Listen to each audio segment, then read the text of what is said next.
So my idea, I call it the reverse pacemaker. And so what it is, it's an implantable medical device.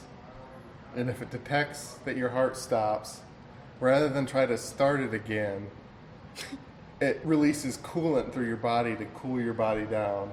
And the reason it does this is I've seen these science documentaries about people who fall into the ice, like in a river in Iceland, and they're under the ice for like an hour, and they pull them out and they survive.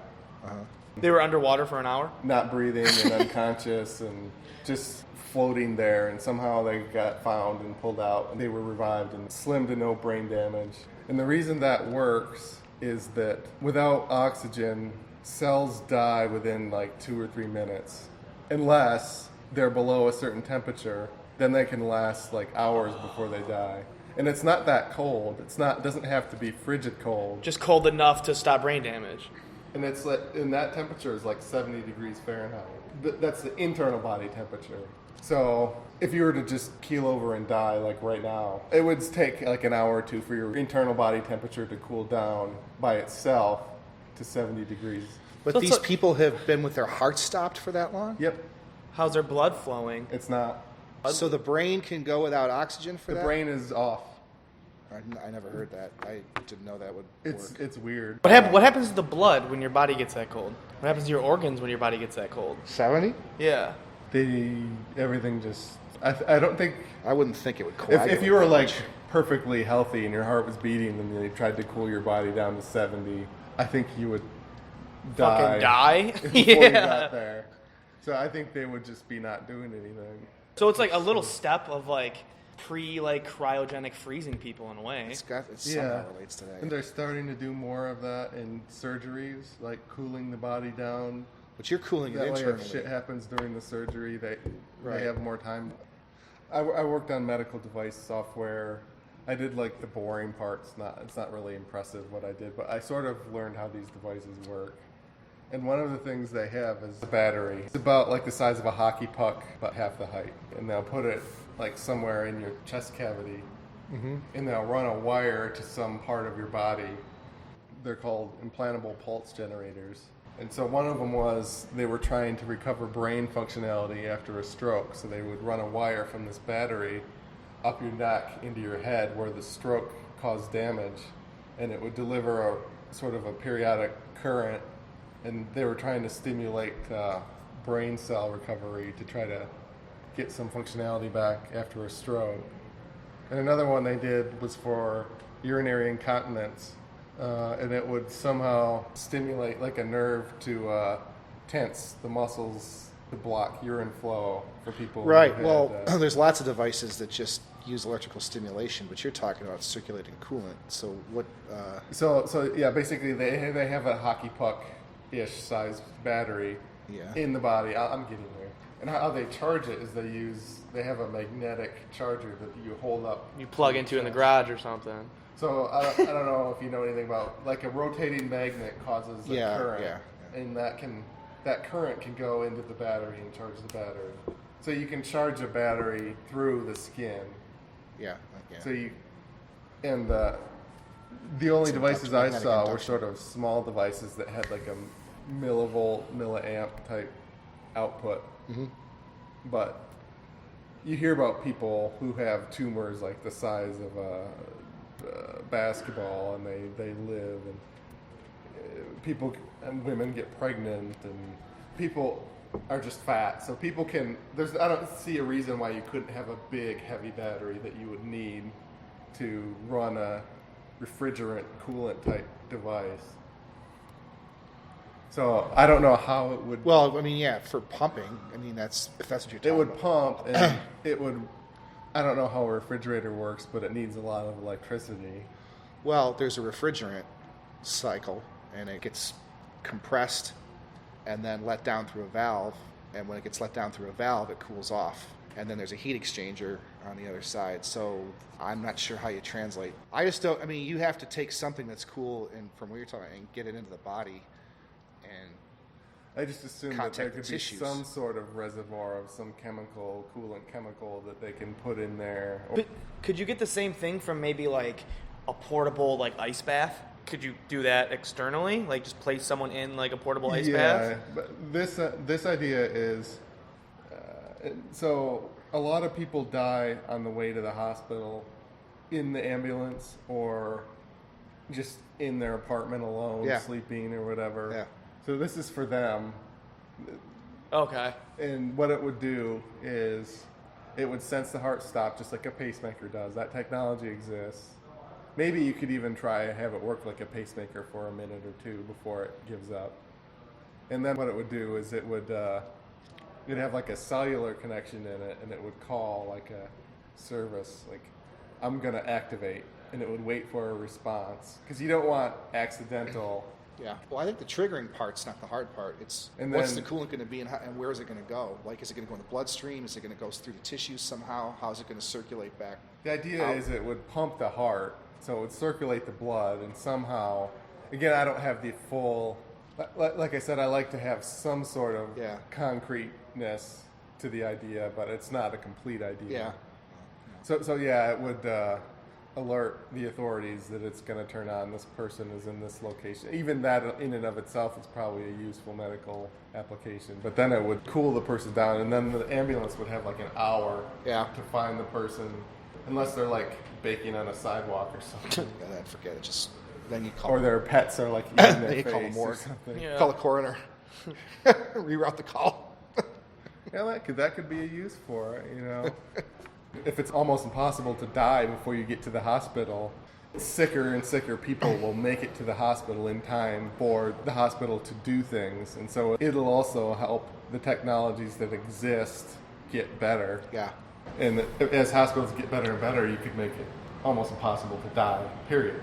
That's the goal. That's crazy. That'd be the end of humanity. All right. Well, I got talking mirrors, and he's got that. Saving the fucking planet. Since you're a lawyer, I wanted to bring that into play. Okay. In that there's a possible hurdle with the legal system in that, in a way, it's killing you to save you. And so when it fails and people die, are they going to be able to sue? I would say yes. And you put something in their body, they're gonna sue. There's this weird. You give a fat chick a hamburger and she gets fatter, she'll You sue can make them McDonald's. all. You can try to make them all sign waivers to use the thing, to have the thing. Yeah, that's about it. I didn't think about that, but there's a weird paradigm where like cars exist, cars are deadly, hundreds of thousands or tens of thousands of people die every year with cars, but we're used to that, so we accept that risk. Whereas like if cars were just newly introduced in this litigious society, they might not have ever happened. And so like self-driving cars have to be so far above what a normal car driven by a human is that it's almost technologically impossible, and that it's probably been delayed like 20 years from what it could have been just because they need to Perfect it so much. They need to perfect it so much to get by the litigiousness of our society. And so a device like this, I think part of the reason why it's not already out there is that it's this big risky thing that The difference here is if the person's going to die anyway, like if you can show the person was going to die and that, I mean, you were intervening and they died because it didn't work right, but they were going to die anyway without the device whatsoever. You're putting it in people who are then, already sick. Then it's kind of a moot point, and I don't think that you can say that but for the device, we call but for causation. I don't think you can say that but for the device they would have lived, because that's not true. So I don't know. It might. There's a different issue there. I mean, people would try to sue, but I think that would be the main defense I would assert if that came up. But I don't do products liability. I do intellectual property. But that's my thought. Would you? Let's say this device exists, and you have a heart attack because you were complaining you're a little overweight. Lawyer's probably stressful. You're probably in the. I've had a heart attack. You're tall. Oh, I've had a heart attack. Oh, you've had a heart attack. I just had my 1-year anniversary. We celebrated. with Five Guys cheeseburger. Yeah, hell yeah. Would you put a device like this in your body? No, I probably wouldn't. Why? I guess it would, well, I don't know. I mean, I guess because I'm sitting here thinking about it not being worked out. I guess if it was really super worked out and I knew it was going to do its thing, then I would probably consider. Do you have a pacemaker? No, because I don't have an arrhythmia. Oh. A heart attack is just where a vessel gets blocked off and interrupts the blood flow. Pacemakers are when you have more like arrhythmia. It keeps the heart beating. Problems. You know. Doesn't just send it electric pulses to the heart. To Yeah, keep it. yeah. So I don't have anything like that. Do you worry about doing comedy that's something that'll make you nervous on stage since you had a heart attack? No. Is fucking differently? That could kill me. That's a risk I'm definitely willing to assume, right? I mean, Can you take Viagra and stuff? Mm-hmm. Even though you've had a heart attack? Yeah. Huh. It's not that restrictive. It's one vessel that was blocked, and now it's opened up with a stent. So, back on the horse. I was out of the hospital in like 2 days. They're like an indie pit crew. Once they say you're having a heart attack, like 5 people descend on you. They get you into a catheter lab, and just boom, boom, boom, boom.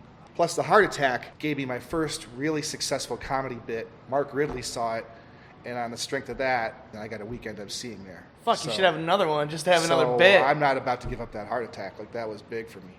Yeah. Do you mind if I ask how old you were? When I had it, I was 48. Best thing that ever happened. He was like, Yeah. goddamn plaque. 'Cause I'm getting to the age where I'm in my mid-30s. If I don't shape up, I could have a heart attack at 40 because I'm fat. They said with what I had happen to me, it was much more genetic than it was any kind of life. Because it was it was a really weird vessel. It was called the diagonal off the coronary artery. And it's a small branch, but it was 100% blocked. I felt this weird tightness, and I was breathing kind of weird. I said, this is annoying. I got to go to the hospital. Did you get the arm thing? Then, like, isn't it your Nope. left arm None of that? No? None of that. Huh. I know a guy, a friend of the family, he just got an implantable defibrillator. And he was worried about it going off when it shouldn't, you know. 'Cause Fuck, yeah. There's a risk of that, you know. That's Yeah. different than a pacemaker? Yeah. Well, defibrillator shocks your heart. Probably when it stopped. Like, Yeah. It's if your heart stops, it's supposed to shock it, just What- like the paddles do. But Well, it's- so a pacemaker would do it if it's just slowing down? I'm not sure. I beyond mean, it? the You know what I pacemaker mean? is Like- supposed to keep the rhythm even, I think. I don't know. Does that affect where you choose to live? Like, once you have a heart attack, do you, like, let's move, like, a block from the hospital? I always wondered why people don't seem to think that way. That's how Well, I first would of all, it think. happened at work, and I work pretty close to the hospital. But no, I'm not going to try to move to be close to a hospital. You probably just gave away an invention. I mean, well, you didn't enable it yet. If I knew how to build it, If you knew, that's what I would. mean. You didn't enable it yet. There might not be a feasible way to The do biggest issue is what's the coolant and where is it going to go through the body and exactly. it. I assume the biggest hurdle would be the battery, because you need a lot of juice to cool down the body, whatever coolant mechanism you use. And I figured, there's a shit ton of cooling mechanisms. There's chemicals, there's... Yeah, but they don't all go through the human body. Why are you trying to put shit in people, Tom? Yeah, he really is, isn't he? Yeah. Turning people into cyborgs.